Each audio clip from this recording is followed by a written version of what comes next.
Bismillahirrahmanirrahim. Assalamualaikum warahmatullahi wabarakatuh. Alhamdulillah, wassalatu wassalamu ala Rasulillah wa ala alihi wa sahbihi mawala wa la hawla wa la quwwata illa billah, amma ba'd. Para hadirin jamaah salat subuh Masjid Al-Kautsar rahimahullah. Alhamdulillah, puji syukur kita senantiasa panjatkan kepada Allah Subhanahu wa taala atas segala limpahan nikmat, inayah dan juga hidayahnya. Mudah-mudahan syukur kita ini akan terus menjaga nikmat yang sudah ada dan mendatangkan nikmat-nikmat yang belum ada, insyaallah. Salatullah wassalamullah semoga senantiasa tercurah kepada uswah hasanah kita Rasulullah Shallallahu Alaihi Wasallam, kepada keluarganya, sahabat dan juga para pengikutnya. Semoga kita semuanya mendapatkan asy-syafa'atul uzma di yaumil qiyamah nanti, insyaallah. Amin amin amin. Bapak Ibu rahimakumullah, alhamdulillah ini merupakan sebuah kesyukuran dan kebahagiaan. Hari ini subuh ini saya bisa bermuajah dengan Bapak Ibu semuanya. Salam kenal, saya Sofyan Mukhlisin. Saya kemarin diminta oleh Ustadz Bari Qasim, Ustadz katanya, tolong gantikan saya di ta'lim di Institut Al-Azhar, karena beliau sedang ada uzur sehingga minta untuk digantikan. Dan saya sangat berbahagia sekali hadir hai Bapak dan Ibu semuanya pada subuh kali ini. Mudah-mudahan majlis kita ini adalah majlis yang senantiasa mendapatkan rahmat dan barokah dari Allah Subhanahu wa taala. Dan tadi sempat ngobrol dengan Ustadz Undang itu, Masya Allah, ini masjid penuh dengan kegiatan taklim ini ya.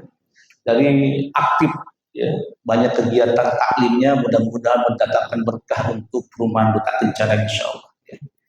Bapak Ibu rahimahullah, tema hari ini kemarin saya tanya ke Ustadz Qasim itu, Ustadz, apa yang perlu saya kaji, kitab apa? Kata beliau, terserah antum, yang penting tematik saja, karena memang jadwal beliau ini jadwal kajian tematik. Dan insya Allah untuk pagi ini Bapak Ibu, mari kita membahas terkait dengan salah satu hal yang sering kita lakukan, yaitu doa. Dan mengapa mungkin doa-doa kita ini banyak yang kemudian tidak dimustajab atau tidak diijabah Allah Subhanahu wa taala. Banyak faktor mengapa doa itu tidak diijabah oleh Allah Subhanahu wa taala.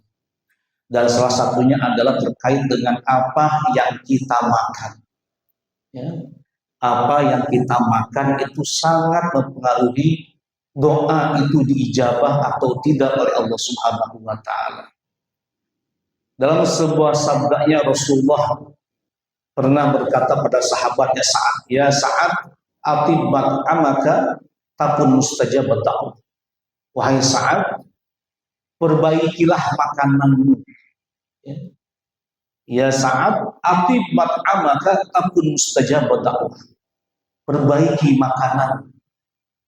Apa yang kamu makan itu, kata Rasul, itu akan pengaruhi apakah doamu akan mustajab atau tidak. Kalau makan untuk baik, halal, maka kata Rasul, takun mustajabat da'wah. Kamu akan menjadi orang yang senantiasa diijabah oleh Allah doa-doa.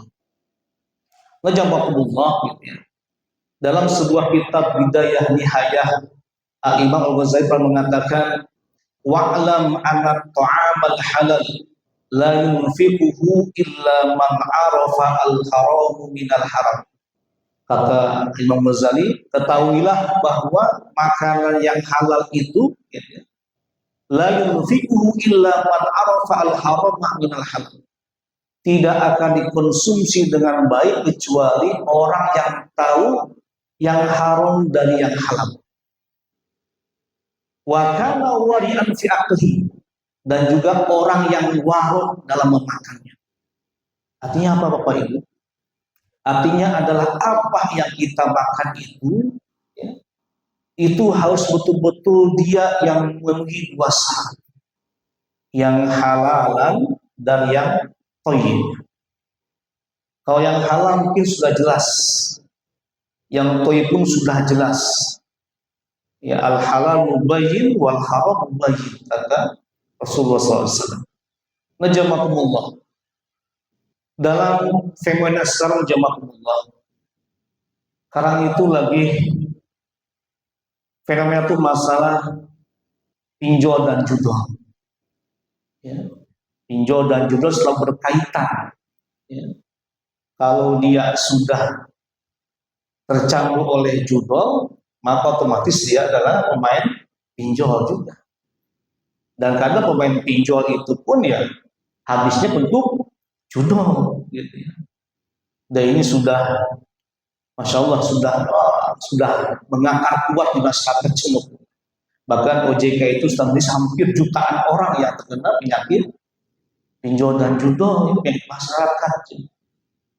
Nah, saya tidak terbayang ya, bagaimana mereka itu terlilit oleh kebiasaan yang disebut dengan pinjol.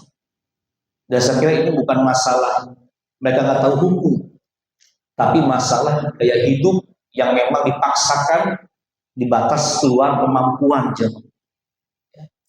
Nah, salah satu sebab yang menjadikan doa itu tidak mustajab adalah adanya makanan yang masuk ke dalam mulut seseorang, kemudian itu adalah makanan yang diambil dengan cara yang haram atau berasal dari yang dia zatnya tidak halal. Karena haram itu ada dua, jemaahullah, gitu ya. Haram itu ada dua, ada haram karena zatnya, ya. Ada haram itu ada dua. Yang pertama karena zatnya haram. Ya. Kalau zatnya haram ini apapun bentuk akadnya, maka dia tidak menjadi halal. Ya. Miras, walaupun diadakan transaksinya di tempat yang suci dan antarodin ridho birido, maka dia tidak menjadi halal karena haram karena zatnya. Maka dia tidak bisa diubah menjadi halal. Yang kedua, haram karena liwairihi, ya, karena sebab yang lain. Ya. Nah, ini banyak sebab yang lain itu. Ya. Zatnya halal, tetapi apa misalnya akadnya tidak sah, atau dia dilakukan dengan cara tiga hal. Apa misalnya, yang misalnya itu riba misalnya, atau dia goror, atau dia zulm, ya. Ini menjadikan harta yang dia zatnya halal, bukan najis, bukan haram, tapi karena ada tiga hal, riba, goror, atau dia zulm, maka ini menjadi haram. Kalau mungkin riba pernah dibahas Pak, ya. Riba mungkin dalam fikih muamalah itu menjadi salah satu pembahasan yang utama, ya. Karena riba ini pun kata Rasulullah SAW itu, Rasul pernah mengatakan, sayati alan nasi zamanun la yabqa ahadu minar riba. Akan datang suatu zaman di mana manusia itu susah, ya, susah untuk lepas dari riba, ya. Susah untuk lepas dari riba. Wa illa asabahu min ghubari. Kalaupun dia bukan makan langsung, dia kena debu-debunya, gitu ya. Rasul, akan datang satu zaman di mana manusia sulit untuk lepas dari riba. Kalau dia nggak makan langsung, dia tuh kena debu-debu ribanya itu. Ya. Nah, riba ini ada tiga. Ada dua. Riba itu ada dua. Yang pertama apa? Ada riba namanya riba duyun. Nah, ini apa? Riba dalam utang piutang. Ya, disebut dengan riba duyun. Riba ini biasanya ada dalam utang piutang jamaah. Apa contoh misalnya? Contoh misalnya riba qard atau riba jahiliyah. Contoh misalnya ada akad qard atau utang piutang. Yang memberikan utang atau yang berpiutang, dia mensyaratkan adanya kelebihan dari utang yang dia pinjamkan. Pinjam 1 juta, dia syaratkan misalnya kembali 1.100.000, maka ini utangnya disebut dengan utang koron. Ya, utang koron. Tapi ada pertanyaan, kalau misalnya yang meminjam atau yang berhutang, yang berpiutang tidak minta kelebihan, tapi yang berhutang dia menjanjikan kelebihan. Jadi membujuk orang yang nanti punya uang itu supaya memberikan dengan menjanjikan adanya tambahan. Saya punya uang 2 juta, nanti saya lebihin deh 2.200.000. Yang berpiutang tidak meminta, tidak mensyaratkan, tapi yang berhutang dia menjanjikan. Boleh nggak Pak? Boleh nggak? Sama tidak boleh. Atau misalnya yang berhutang mengatakan, Bapak pinjam uang saya 2 juta, nanti saya siap deh cuci mobil Bapak selama 2 minggu berturut-turut, atau saya sambungin halaman Bapak selama 2 minggu berturut-turut sampai lunas. Boleh nggak Pak? Boleh nggak? Nah, jadi aziyadah dari utang piutang itu nggak mesti harus uang, bisa berupa manfaat, ya, atau bisa berupa jasa. Nah, tambahan apapun bentuknya itu adalah disebut dengan riba. Gak mesti uang, ya, gak mesti uang, ya. Jadi bisa berupa uang, bisa berupa barang, atau bisa berupa tadi manfaat atau jasa. Pokoknya selama lunas saya pijitin tiap malam deh Bapak deh. Nah, itu masuk adalah riba juga. Disebut riba koron namanya. Ya. Nah, yang kedua ada riba jahiliyah, termasuk juga utang piutang juga. Apa itu? Kalau bayarnya dia tepat waktu sebelum jatuh tempo, aman, tidak ada tambahan. Ya. Tapi kalau misalnya lepas dari jatuh tempo, maka berlaku namanya denda.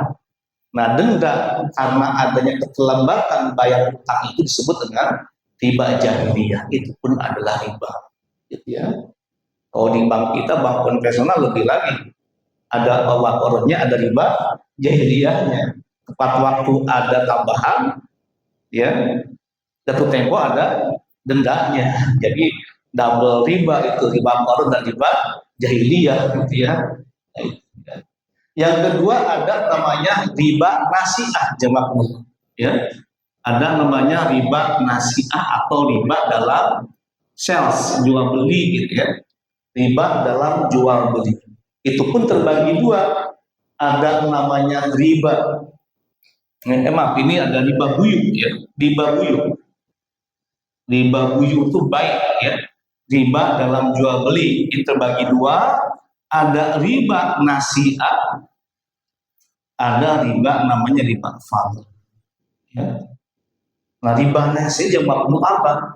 Ini riba yang ada atau yang muncul atau tambahan yang muncul karena adanya penundaan pembayaran dalam jual beli. Ya. Kayak misalnya mungkin ada orang yang dia sepakat untuk jual beli tanah, gitu ya. Kemudian sepakatnya itu akan dibayar paling lambat tanggal 30 bulan ini. Nah, kalau ada keterlambatan dalam pembayaran jemaah, nah denda itu disebut dengan riba nasi'ah, gitu ya.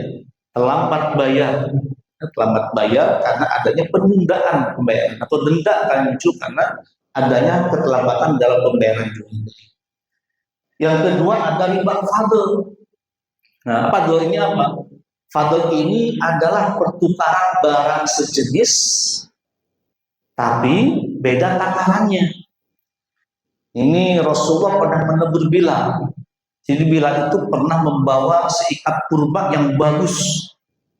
Rasul bertanya, wahai Bilal, dapat dari mana kurma itu? Kata Bilal, saya menukar 3 ikat kurma, ya, dengan 1 ikat kurma ini. Jadi yang ditukar oleh Bilal itu dia 3 ikat kurma yang kualitasnya di bawah, ya kualitas kurma yang dia bawa itu. Kata Rasul, jangan, itu riba. Ya, itu riba. Kalau mau apa Rasul? Kalau mau jual, ya kurma yang kau miliki, hasil penjualannya belikan dengan kurma yang bagus itu. Karena kalau tidak apa jatuhnya adalah riba fadl. Ada barang sejenis ditukarkan tapi beda kadar.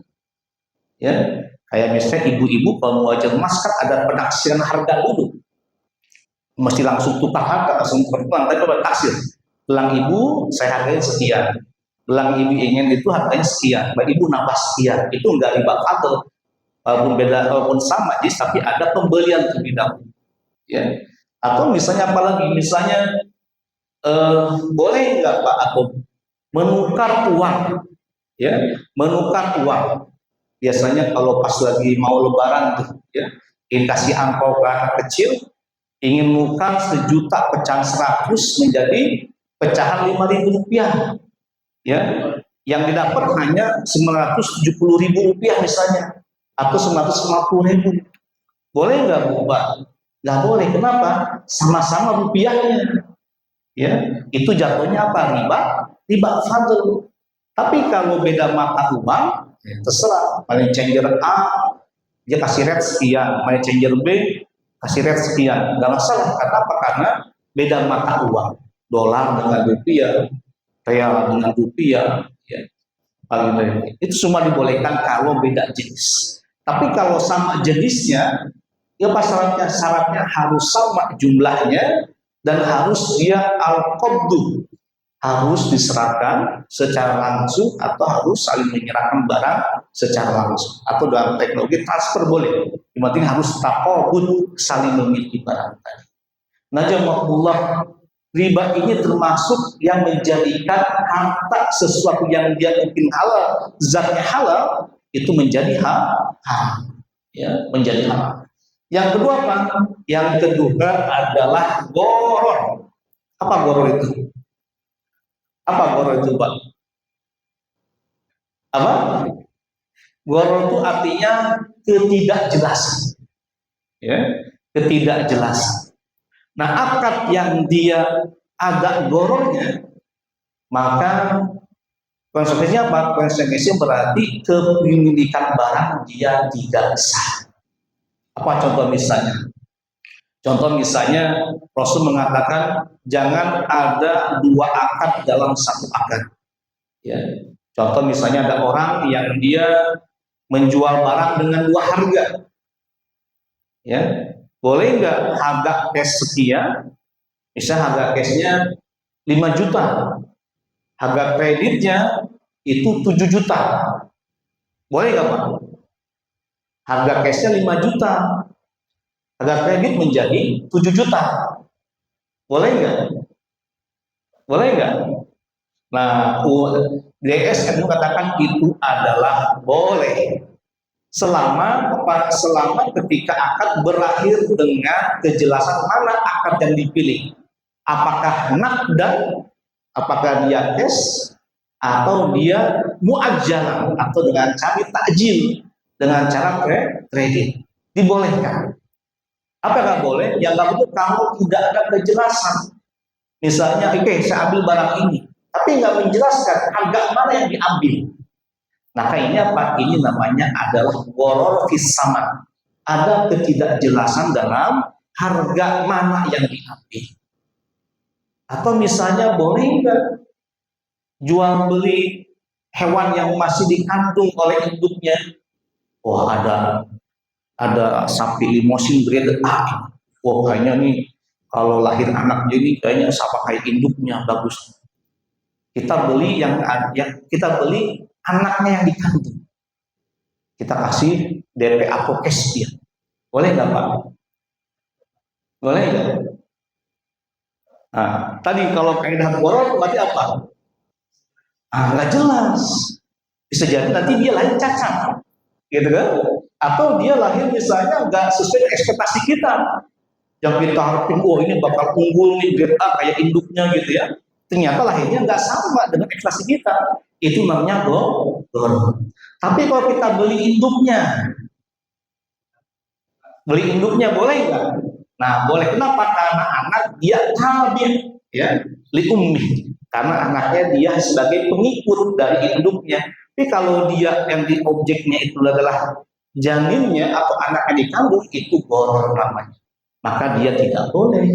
Ya, maka dia tidak boleh. Nah, akad-akad yang mengandung boror, maka itu menjadikan apa? Menjadikan apa yang ada transaksi menjadi hak, menjadi hak. Dulu tuh ada namanya bai'ul hasoh.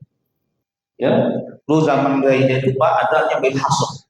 Jadi kalau beli tanah itu enggak di meter, apa dengan lemparan, dikasih batu, beli tanah sekian, mana batasannya, dikasih batu, lempar ke depan, lempar ke belakang, lempar ke kanan, lempar kiri, jatuh di mana batunya itu batasannya. Nah itu nggak boleh, kenapa? Itu boror, uangnya sekian jelas, tapi untuk tanahnya itu tidak jelas, tergantung lemparan di mana jatuh tuh batu itu batasnya. Itu ya, itu nggak boleh jelas ya. Namanya bai'ul hasoh ya. Makanya akad atau transaksi yang dia ada borornya itu menjadikan akad itu tidak sah, maka otomatis kepemilikan barang itu menjadi tidak sah. Keuntungan kepemilikan barang itu menjadi tidak sah. Nah, apa yang berikutnya? Yang berikutnya menjadikan harta itu menjadi haram apa? Karena adanya zulm. Karena adanya apa? Zolim. Ya, kezoliman. Apa contohnya Makmullah? Contoh ya syariah. Ya. Contohnya syariah, pencurian itu menjadi sebab salah satu harta menjadi haram. Maka setiap hasil pencurian maka tidak dibenarkan, maka menjadi haram jemaah. Ya. Apa berikutnya? Berikutnya al-ghosab. Apa ghosab jemaah? Apa bedanya syariah dengan ghosab? Sama-sama mencari, sama-sama mengambil harta orang.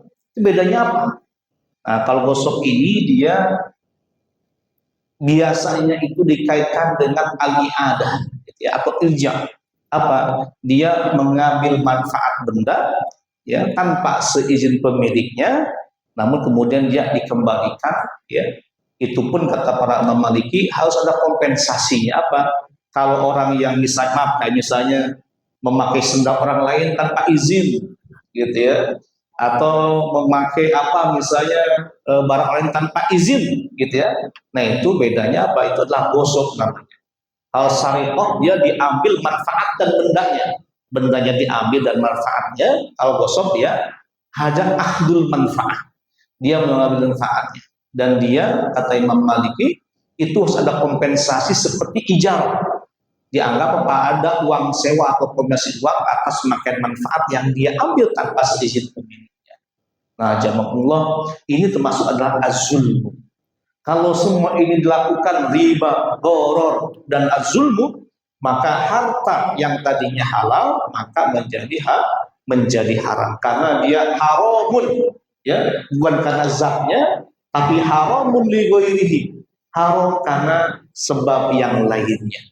Ini tiga hal yang kadang gitu ya, sering kita tidak sadari, sering kita lakukan, dan ini menjadi penyebab harta menjadi haram. Najamahullah gitu ya. Terkait dengan tiga hal ini, Rasulullah pernah mengatakan, kalaulah ada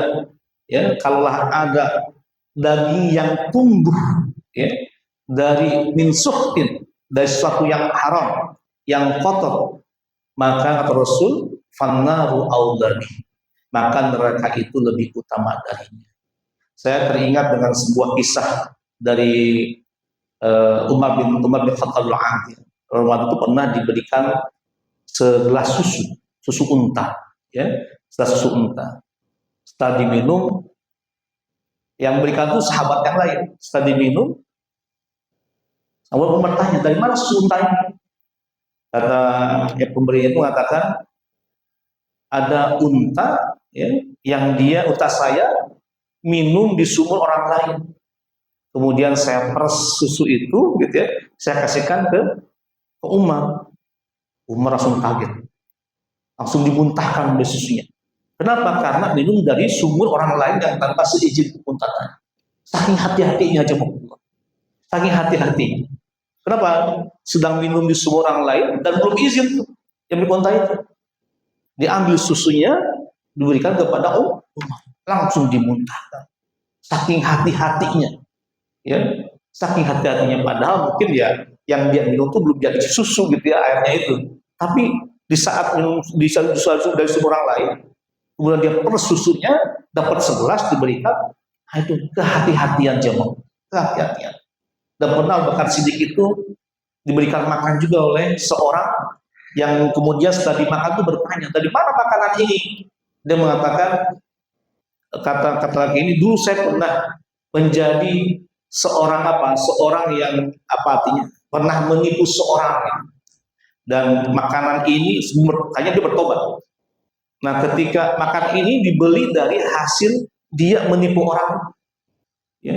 Oh, Abu Bakar Siddiq langsung kaget, langsung dia masukkan jarinya ke mulutnya, langsung dibuntahkan kembali makanannya. Masya Allah, saking kehati-hatian, ya, saking kehati-hatian. Kenapa? Karena harta yang kita makan jemaah itu ada dua konsekuensinya. Yang pertama itu adalah tadi, ya, kalau ada daging yang tumbuh kata Rasul itu, maka kata Rasulullah yadkhulul jannah, tidak akan masuk surga daging yang tumbuh dari harta yang haram. Yang kedua apa? Yang kedua mustajab berdakwah. Doa orang yang dia tidak menjaga makanannya itu, gitu ya, tidak memperhatikan mana halal, mana thayyib, ya, mana halal, mana haram, mana yang khabis, mana yang thayyib, itu pun tidak akan diijabah doanya. Apa yang ketiga? Yang ketiga, biasanya orang yang dia tidak memperhatikan kualitas makanan, ya, biasanya apa? Akan malas untuk melakukan amal soleh, susah menerima kebaikan, susah menerima kebenaran. Dan inilah yang Allah perintahkan kepada Rasul, wahai Rasul, ya Rasul, kulu minat thayyibati wa'malu sholihan. Itu kata Allah.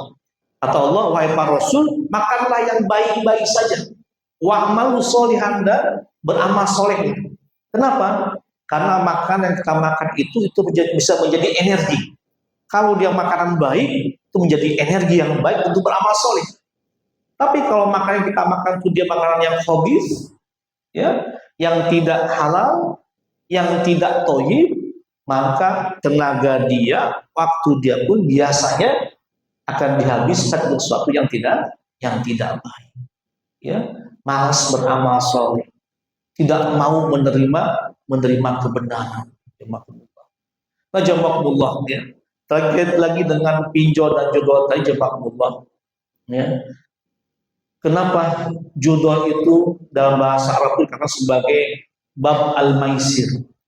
Ya, dalam kajian fikih muamalah itu, judul itu judi, dia dibahas dalam bab al-maisir.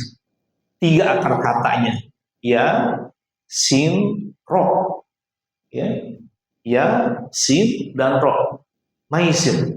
Kata-kata yusrun, Allahumma yassir wala tu'assir. Apa artinya yassir, Pak? Apa artinya yassir? Allahumma yassir wala tu'assir.